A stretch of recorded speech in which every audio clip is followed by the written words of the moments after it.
हेर्नुस् त यो चाहिँ रातो खुर्सानी जुन चाहिँ पाकिसकेको छिपिसकेको थियो कति मजाले प्याक गरेछ कति राम्रो मस्त प्याक गरेर चाहिँ यता विदेशतिर चाहिँ यसरी चाहिँ बेच्ने गर्दछ।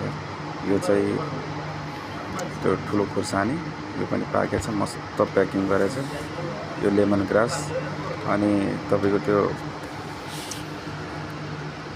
कागतीको पत्ता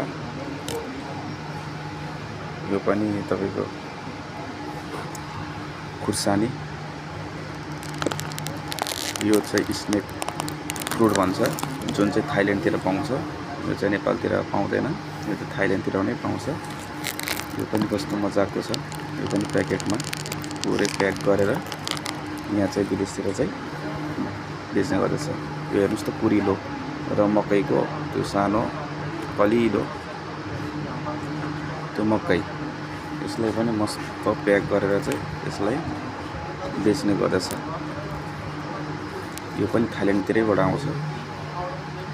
यो आस्परास ठुलो जम्बु आस्परास भन्छ यो पनि ठुलो कुरिलो हो।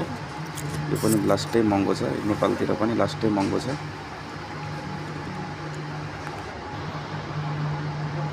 यो सबै मिक्स तपाईको लेमन ग्रास सबै मिक्स छ यसमा चाहिँ सिधै पकाउनु। यो चाहिँ